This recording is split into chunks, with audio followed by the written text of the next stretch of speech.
I never thought an email would be the thing that shattered my marriage. It was just sitting there in Sam's inbox when I used his laptop to print some documents for work, a message from the hiring committee at his office. My stomach dropped before I even opened it. The first line said everything. "We regret to inform you." My name is Alara, and until that moment, I thought I had a pretty good handle on my life. Successful interior designer, loving wife, nice house in the suburbs, the whole package. But watching my husband's face as he walked through the door that evening, I realized how much of that perfect life was just carefully arranged window dressing. "Hey," I said, trying to keep my voice casual. "How was your day?" Sam loosened his tie, that familiar crease between his eyebrows deeper than usual. "Fine. Just another day at the office." He wouldn't meet my eyes. "Nothing interesting happened today?" His shoulders tensed. "What do you mean?" "Sam," I said softly, "I saw the email. I'm so sorry about the promotion." The change was instant. His face hardened, and something ugly flashed across his features. "You went through my emails?" "No, I was just using your laptop to print." "So you were snooping," he cut me off, his voice sharp enough to make me flinch. "Couldn't wait to see if your successful husband finally failed at something?" I stepped back, stunned. "That's not fair. I was worried about you." He laughed, but it wasn't the warm sound I was used to. "Worried? Please. You're probably thrilled. Now you can add this to your list of achievements: breadwinner wife, failing husband." "Where is this coming from?" I asked, my voice trembling. "I've always supported you." "Supported me?" He paced the kitchen, running his hands through his hair. "Do you know what it's like having to hear about your wife's latest success at every office party?" "Oh, Sam, I saw Alara's design in Modern Living. She's so talented. Meanwhile, I'm stuck in the same position I've been in for 5 years."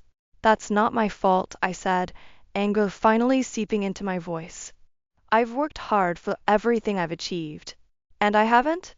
He grabbed his keys from the counter. "I need some air." "Sam, wait. Don't." He held up his hand. "Just don't." The front door slammed behind him, leaving me alone in our suddenly too quiet house. My phone buzzed, a text from Owen, my boss, about an exciting new project opportunity. Usually, this would have me jumping with joy, but now it felt like another crack in my marriage's foundation. I walked to our living room, looking at the space I'd so carefully designed. The modern art piece Sam had called pretentious. The expensive couch he said we couldn't afford. The awards on my desk that he used to celebrate with me but now barely acknowledged. My phone buzzed again. This time it was a notification from Sam's Instagram. He'd just checked in at the Copper Room, a bar near his office. In the photo's background, I could see a woman in a red dress, her hand on someone's arm. The caption read, "Sometimes you need friends who understand." I zoomed in on the photo, my hands shaking. The woman was Fiona Blake, Sam's colleague who'd been showing up in more and more of his stories lately. Always with a sympathetic smile, always standing just a little too close. That's when I realized the promotion wasn't really what this was about. And maybe, just maybe, my perfect marriage wasn't so perfect after all. I picked up my phone and texted Lydia, "Can you come over? I need to talk." Because something told me this was just the beginning of a storm that had been brewing for longer than I'd wanted to admit. Lydia arrived within 30 minutes, wine bottle in hand. She took one look at my face and pulled me into a hug before I could even speak. That's when the tears finally came. "I can't believe he's still not home," I said, checking my phone for the 100th time. The Instagram post from the Copper Room now showed 3 more photos, all with Fiona featured prominently. Her red dress a splash of warning across my screen. "Men can be such idiots when their ego gets bruised," Lydia said, pouring us each a generous glass. "But this feels different." Sam's never been the type to throw a public tantrum. "He's changed," I admitted, the words tasting bitter. "Ever since I landed the Peterson account last month, it's like he can barely look at me. Yesterday, he didn't even come to bed. Said he had work to catch up on." "At midnight?" I shrugged, but my stomach turned. "He's been staying late at the office a lot lately." "With Fiona?" Lydia's voice was careful, measured. They're just colleagues, I said automatically, but even I could hear the doubt in my voice. She's been helping him with some project. Honey, Lydia set down her glass. When was the last time you two actually talked? I mean really talked, not just about schedules or bills. The question hit harder than I expected. I thought back to our last real conversation, but everything blurred into a series of tense silences and clipped responses. I don't know. My phone buzzed. Owen again. The text read, "Big news about the Milan project. Need to discuss ASAP. Coffee tomorrow." "What's that about?" Lydia asked, noticing my frown. Owen's been hinting about this huge renovation project in Milan. It could be career-changing, but I trailed off, the unspoken words hanging heavy in the air. "But Sam would hate it," Lydia finished. Before I could respond, the front door opened. Sam stumbled in, his tie loose and eyes glazed. The smell of whiskey followed him. "Oh, we have company," he said, his words slightly slurred. "Having a nice girls' night? Talking about your successful careers?" Lydia stood up, gathering her things. "I should go." "No, stay." Sam's smile didn't reach his eyes. "Tell me, Lydia, does your husband feel like a failure too? Or is that just me?" "Sam," I warned, but he was already pulling out his phone. "Look at this." He thrust the screen at me. It showed an email thread between him and Fiona. "At least someone at work appreciates me. Fiona says I deserved that promotion. She says lots of nice things, actually." My hands shook as I read the messages. They were friendly enough on the surface, but there was an intimacy to them that made my chest tight. Late-night conversations about feeling undervalued, inside jokes I wasn't part of, subtle compliments that went beyond professional courtesy. "I'm going to bed," I said, standing up. "We can talk about this when you're sober." "There's nothing to talk about," he called after me. "You've got your big career. What do you need me for anyway?" I heard Lydia leaving, heard Sam fumbling in the kitchen, probably looking for more alcohol. But I just sat on our bed, staring at Owen's text about Milan. My phone lit up with a new notification. Fiona had tagged Sam in another photo from tonight. The caption read, "Sometimes the right person comes along at the wrong time." I clicked on her profile, scrolling through months of photos. There were dozens with Sam, each one showing a gradual shift in their body language, their smiles, their closeness. How had I missed this? The last thing I saw before turning off my phone was a message from Owen. "This opportunity won't wait forever, Alara. Time to decide what you really want." I lay down, fully clothed, on what used to be our bed. Tomorrow, I'd have to make a choice, fight for a marriage that might already be broken, or take a chance on a future that terrified and thrilled me in equal measure. Downstairs, I heard Sam's phone chime with another message. I didn't need to check to know who it was from. The coffee with Owen turned into something I never expected. Sitting across from him at our usual cafe, I couldn't focus on his excited description of the Milan project. Instead, my phone kept buzzing with notifications from my bank's fraud alert system. "Alara? Are you listening?" Owen's voice snapped me back to attention. "Sorry, it's just..." I showed him my phone screen. "Someone's been making large withdrawals from our joint account. 3 transactions in the past hour." Owen's expression shifted from enthusiasm to concern. "Sam?" I nodded, my hands shaking as I pulled up our account details. $5,000. Gone. Then another 3,000. And another 4,000. "I need to go," I said, gathering my things. "Can we discuss Milan tomorrow?" "Of course." "But Alara..." Owen hesitated. "Sometimes the universe has a way of forcing our hand." I barely heard him. My mind was racing as I drove to Sam's office, rehearsing what I'd say. But when I walked through the glass doors of the government building, I wasn't prepared for what I found. Sam's office was empty. Not just empty, cleared out. His nameplate was gone, his desk bare except for a small cardboard box. "Can I help you?" A woman's voice behind me. I turned to find Fiona, wearing that same red dress from the photos. "Where's Sam?" Her smile was perfectly practiced. "He didn't tell you?" "He resigned this morning." Something about a fresh start. The room tilted slightly. "He what?" "It's probably for the best," Fiona continued, her voice dripping with false sympathy. After losing the promotion and with everything else. Everything else? She touched my arm, and it took everything in me not to flinch. Oh, I assumed you knew. About us. The world stopped for a moment. Us. It started as just talks over coffee, Fiona said, dropping her voice. He was so lost, so overshadowed by your success. He needed someone who could understand, who could make him feel like a man again. Each word was a carefully placed knife. I stepped back, my heel catching on the carpet. Where is he now? He mentioned something about the airport. Her smile widened slightly. I think you needed some time to think. I ran. Through the office, down the stairs, barely registering the concerned looks from other employees. In my car, I pulled up our credit card statements. There it was, a first-class ticket to Vancouver. One way. My phone rang. Sam's face appeared on the screen. Don't bother coming home. His voice was cold, distant. I've taken what I need. You can have the rest. It's probably all paid for with your money anyway. Sam, what are you doing? We can talk about this. Talk? He laughed bitterly. Like you talked to me about Milan? I saw the contract on your desk this morning. You were going to take it without even discussing it with me. I haven't signed anything. It doesn't matter anymore. Fiona and I have plans. She believes in me, supports me. She doesn't make me feel small. By stealing our savings? By having an affair. My voice cracked. That makes you feel big? Silence. Then, I deserve better than living in your shadow. The line went dead. I sat in my car, staring at nothing, until my phone buzzed again. A new Instagram post from Fiona, a picture of her hand holding a plane ticket, matching wedding bands visible in the corner.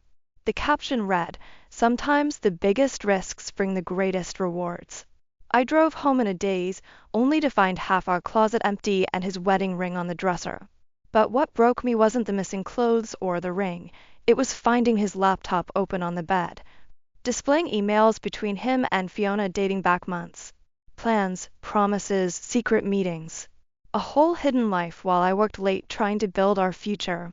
My phone buzzed one final time. Owen, Milan contract needs an answer by tomorrow. Your choice.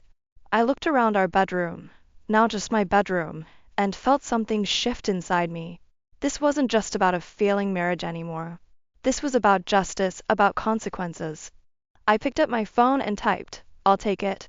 When do I start? 3 days after Sam left, I found myself sitting in Owen's office, staring at the Milan contract.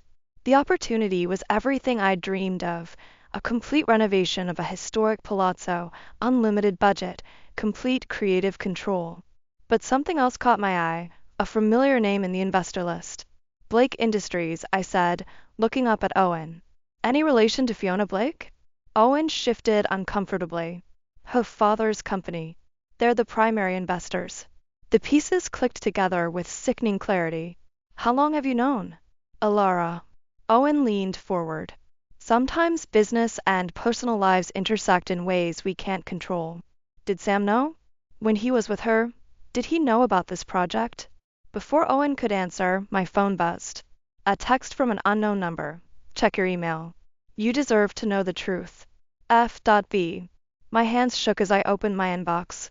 There it was, dozens of forwarded emails between Sam and Fiona, dating back months before his failed promotion. They'd been planning this, Sam feeding her information about government contracts, Fiona promising him a position in her father's company. My success wasn't just wounding his ego, it was threatening their scheme. I need air, I muttered, standing up so quickly my chair toppled over. The contract deadline is tomorrow, Owen called after me. We need your answer. I drove to our house, my house now, and found Lydia waiting on the porch. I brought wine and takeout, she said, but stopped when she saw my face. What happened? Inside, I showed her the emails. It wasn't just an affair, I said, my voice hollow. It was a business plan. They needed inside information about the city's development projects and Sam. That son of a bitch, Lydia whispered, scrolling through the messages. Have you called a lawyer? Not yet. I've been too busy trying to figure out how I missed all the signs. My phone buzzed again. Another message from Fiona. Sam never loved you. But he did love what your success could do for him. For us. Sorry it had to end this way. I laughed, a sharp, bitter sound. You know what's funny? The Milan project, it's backed by her family's company. If I take it, I'll essentially be working for the woman my husband left me for.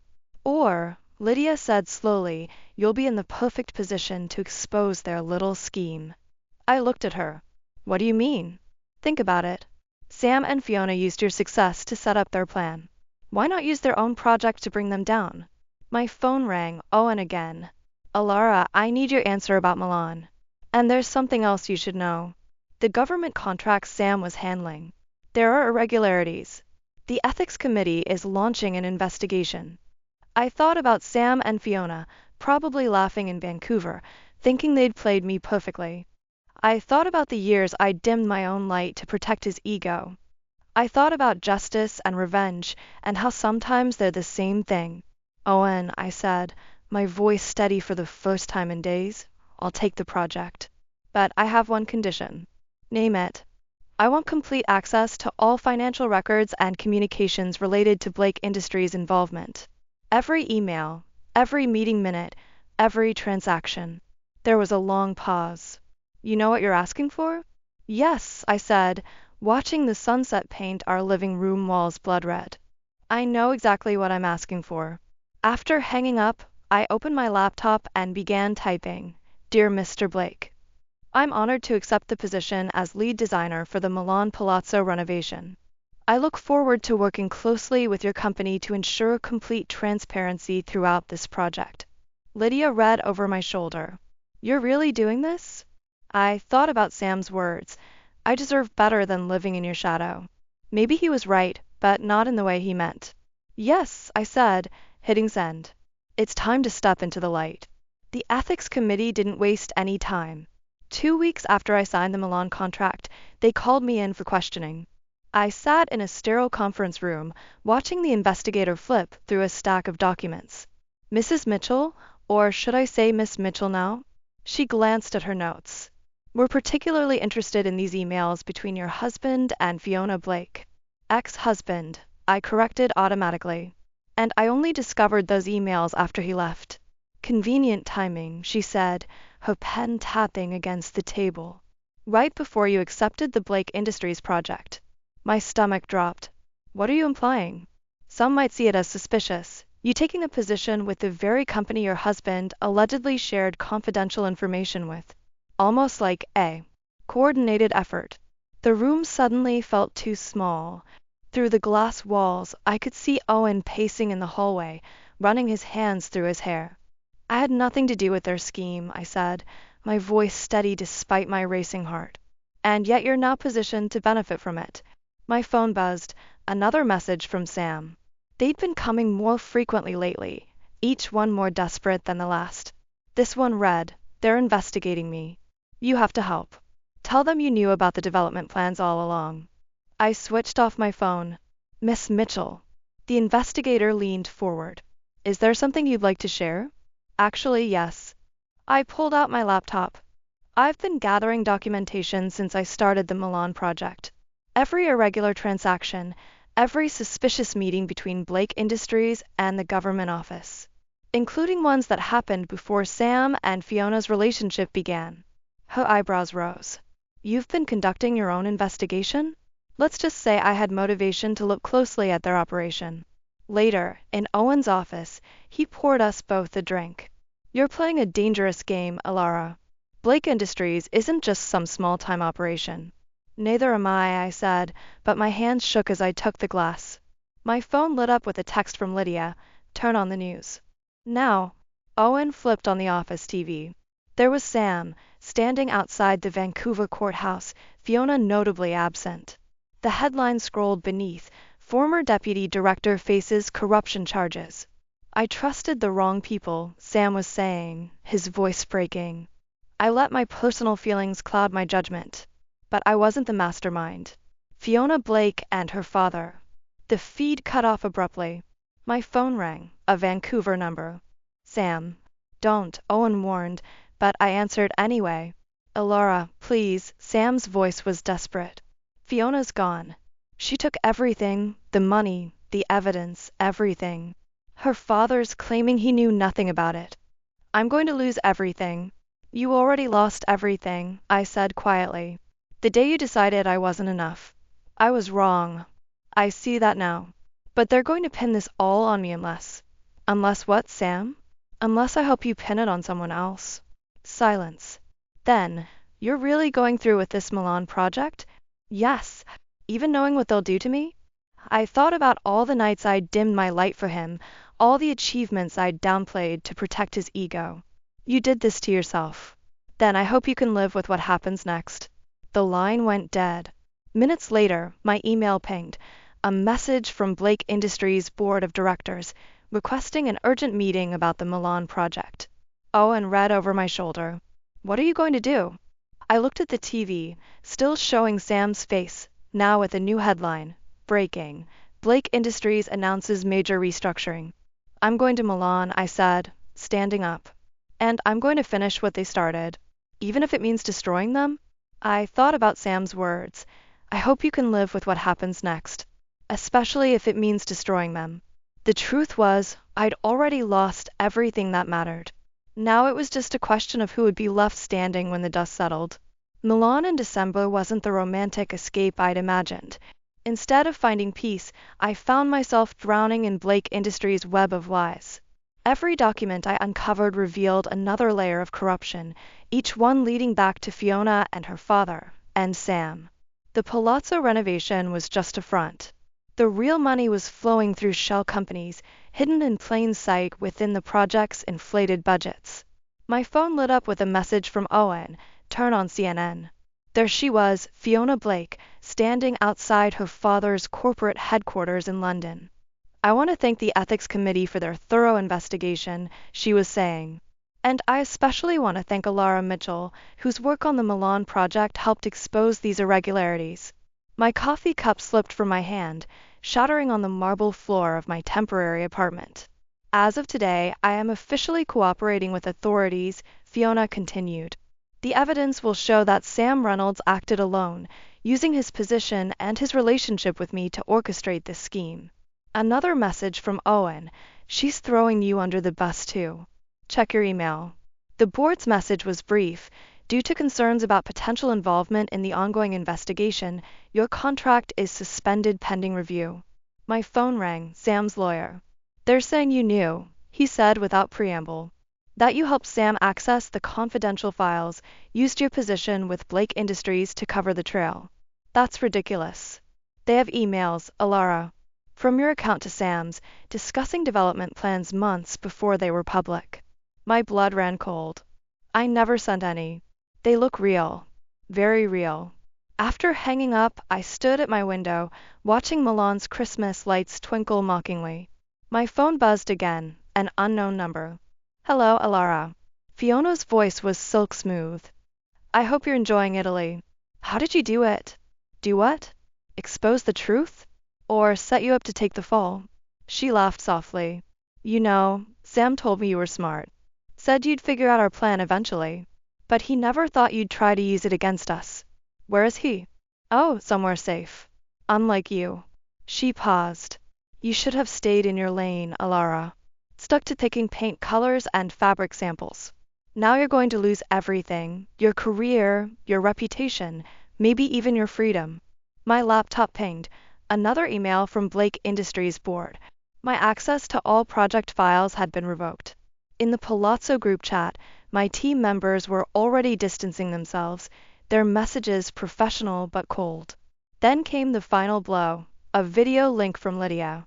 It showed Sam at a press conference, looking haunted but determined. I need to set the record straight, he was saying. My ex-wife, Alara Mitchell, wasn't just aware of these transactions. She orchestrated them. Her success in the design world was built on insider trading and corrupt deals. I was blind to it because I loved her. The room spun. I grabbed the windowsill for support, watching my reflection in the glass, a woman I barely recognized anymore. My phone buzzed one last time. Owen, FBI wants to question you. Don't say anything until I get there. I'm on my way to Milan. Outside, photographers were already gathering below my building. Someone had leaked my address. I opened my laptop to transfer money from my accounts, but they were frozen. Every credit card declined. Even my return flight reservation had been canceled. In the bathroom mirror, I finally let myself cry. Not for Sam's betrayal or Fiona's manipulation, but for my own naivety. I'd thought I was playing their game, but they'd been playing me all along. A final message flashed on my phone, from Sam's personal number. "I'm sorry it had to be this way, but you forced our hand. Some battles aren't worth fighting." I looked around my beautiful Milan apartment, paid for by Blake Industries, wondering how many hours I had left here. How many hours before everything I'd built came crashing down? Then I noticed something odd about Sam's message. A small detail that didn't fit. And for the first time in weeks, I felt a spark of hope. Because Sam had finally made a mistake. And maybe, just maybe, it would be enough to bring them all down. Sam's message contained something only I would notice, a reference to our first date at Bella's, spelled with one L instead of two. It was our private joke, our secret code. He was trying to tell me something. I met him at midnight in a small cafe near Milan's Navigli district, my laptop and phone both left behind. The place was empty except for an old man reading a newspaper and a barista wiping down tables. "You look terrible," I said, sliding into the seat across from him. Dark circles under his eyes, expensive suit wrinkled. This wasn't the polished Sam from the press conference. "They're watching everything," he whispered. "Phones, emails, bank accounts. Fiona's father. He's not just a businessman, Alara. The corruption goes deeper than we thought." I laughed bitterly. "There is no we, Sam. You made sure of that." His hands shook as he pushed a USB drive across the table. "I made copies before Fiona could delete everything. The real transactions, the shell companies, the bribes. It's all here. Why should I trust you?" "Because I'm dead if you don't." He glanced at the door. "Fiona never loved me. I was just convenient. Someone they could manipulate, then destroy. But you." He swallowed hard. "You were always stronger than me. That's why I resented you so much." The barista's phone rang, making us both jump. "Why now?" I asked. "Why help me after everything you've done?" "Because." The cafe door chimed. Fiona walked in, elegant as ever in a red coat that matched her lipstick. "How predictable," she said, sliding into the seat next to Sam. "The desperate husband reaches out to his wronged wife. Very romantic." Two men in dark suits appeared at the door. "The USB," Fiona held out her hand. "Now." I reached for it, but Sam's foot pressed against mine under the table, our old signal for trust me. "It's fake," Sam said quietly. "The real evidence is already with Interpol." Fiona's smile faltered. "You're bluffing." "Check your phone," I said. She pulled it out, her face paling as she read. "That's impossible. All the accounts were secure." "Except the one you used to frame me," I said. "The one you accessed using Sam's old laptop, the one I'd used for work. The one that still had my security software installed." The old man with the newspaper stood up, revealing an Interpol badge. The barista pulled out handcuffs. "You really should have checked those emails more carefully," Sam said. "The ones you forged from Alara?" The metadata showed they were created 3 days after I left for Vancouver, when Alara was already in Milan. Fiona lunged for the door, but the agents were faster. As they led her away, she turned to Sam. "They'll still think you were involved. You'll lose everything." "I already lost everything," he said, looking at me. The moment I forgot what mattered. Later, outside the cafe, Sam handed me another USB drive. "The real one," he said. "Everything they did, everything I helped them do. Use it however you want." "Why didn't you just tell me the truth from the beginning?" "They were watching too closely. I had to make them think they'd won." He stepped back. "I don't expect forgiveness, Alara. But I couldn't let them destroy you too." "What will you do now?" "Testify. Face the consequences." He smiled sadly. "Maybe finally learn to stand in someone else's light without feeling shadows." I watched him walk away, the USB drive heavy in my pocket. My phone buzzed. Owen, with news that Blake Industries was facing a major investigation. The Milan project would continue, but under new ownership. The night air was cold, but for the first time in months I felt warm. Not because of victory or revenge, but because I finally understood sometimes the greatest act of love is letting go. I turned toward home, my real home, not the borrowed luxury of a corrupt company, ready to build something new, something entirely my own. 1 year later, I stood in the completed palazzo, now a boutique hotel that bore little resemblance to Blake Industries' original plans. The morning light streamed through restored Renaissance windows, casting patterns across the marble floors I'd chosen. My first solo project, built on truth instead of lies. "It's beautiful," Lydia said, running her hand along a wall I'd insisted on stripping back to its original stone. "You did it, Alara. All by yourself." Not quite by myself. The package that had arrived at my office last week proved that. Inside was a letter from Sam, written the night before everything fell apart, before Fiona, before the corruption scandal, before he chose pride over love. "I see your light," he'd written, "and it terrifies me. Not because it dims mine, but because it shows me who I really am. I hope someday I learn to be worthy of standing in it." The letter came with divorce papers already signed and documents transferring his share of our house entirely to me. My phone buzzed, Owen, with news about the hotel's opening night. "The guest list is full," he said, "including some interesting names." Sam? No, but his testimony helped bring down half the corrupt officials in the city. He's doing well in the witness protection program, from what I hear. I walked to the hotel's rooftop garden, my favorite space in the whole building. The herbs I'd planted were thriving, their scent mixing with the morning air. "Speaking of fresh starts," Lydia followed me up, "have you met the new owner yet? I hear he's single." I laughed, thinking of the dating apps she'd tried to get me to join. "I'm not ready." "You mean you're scared?" "No," I said, surprising myself with how true it felt. "I'm just content." A movement caught my eye, a dog wandering through the garden, no collar, but well fed. He approached cautiously, tail wagging. "Hey there," I knelt down. "Are you lost?" He pressed his head against my hand, and something in my chest loosened. The shelter had called yesterday about a rescue needing a home. Maybe it wasn't just the dog who needed rescuing. "What will you call him?" Lydia asked as the dog settled at my feet. "Chance," I said, and he looked up as if he already knew his name. My phone buzzed again, an email from a journalist wanting to interview me about surviving betrayal and building success. I deleted it without responding. Some stories don't need to be told, they need to be lived. The morning crowd was gathering below, Milan coming alive with possibilities. Soon the hotel would open, carrying my name instead of Blake Industries. Soon I'd start new projects, meet new people, face new challenges. But for now, I sat in my rooftop garden with my best friend and a dog who'd chosen me, watching the sun rise over a city that had taught me the difference between revenge and justice, between letting go and moving on. The last piece of Sam's letter had said, "I hope you find someone who knows how to love your light without trying to dim it." I'm sorry I couldn't be that person. I folded the letter away, not in anger or pain, but with gratitude. Sometimes the greatest gift someone can give you is showing you who you are without them.